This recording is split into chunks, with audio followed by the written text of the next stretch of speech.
Hey ladies and gentlemen, we're now having a look at technology and modernism and how that was either a positive or negative and how it's reflected in the film. Modernism as an artistic concept, you'll come to when we talk about poetry next term, but there was this idea that looking at things previously in a romantic or romanticism way really didn't work. This looking at things with flowers and lovely language and things like that really didn't represent what society was like in the 20th century. Life was becoming more based on science. There were new economic models. There was a new political environment, and it was a fully industrialized world. Okay, so all these old pretty romantic and spiritual things did not reflect the now. Okay, certainly within World War One and afterwards. So art, film and literature really embraced technology. They saw it as a huge positive. Lighting, robots, cars, planes, industry, science. If you think about a lot of famous novels from the early 20th century, say The Great Gatsby, for example, there was a huge emphasis on that in lighting, cars and planes, and that's also reflected in Metropolis, and the idea was that these things would bring in a utopia, a wonderful new place. But post-World War One, technology wasn't quite seen as that wonderful thing that will bring us this utopia, which is why we've got this dystopic film. Machine guns, artillery, airplanes, tanks, gas, all basically used to kill more people than ever before. So technology, whilst being seen in art initially as a very positive thing, was now seen quite negatively.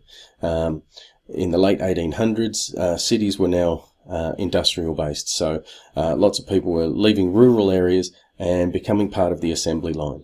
All they had was their one specific job to screw this or move that, and they became part of an assembly line, and there was a lack of skills, and it certainly led to a large uneducated class in the cities that were possibly easily manipulated, as you can see later on in Metropolis.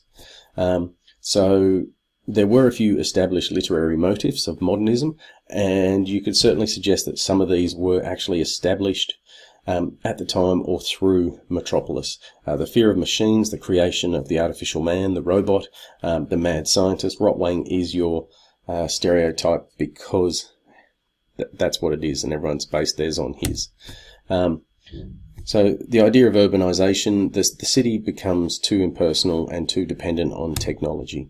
So things that people and even intellectuals at the time were worried about was the dehumanizing effects of industrialization. Workers, on the line in factories only had their one aspect. They were being reduced to robots. You've seen that through the film.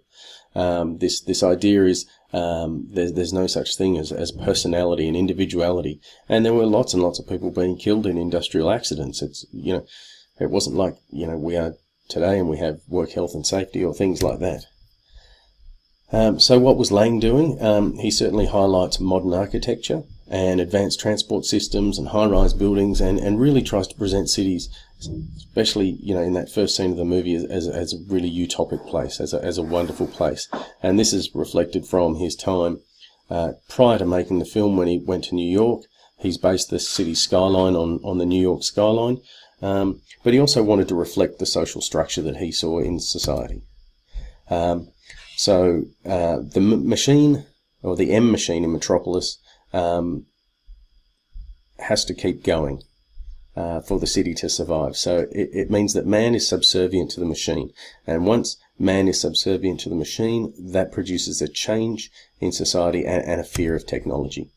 The last point I'm going to make is that Robot Maria is scary, and we'll go into Robot Maria and why she's scary, both in terms of technology and gender, when we have a look at gender.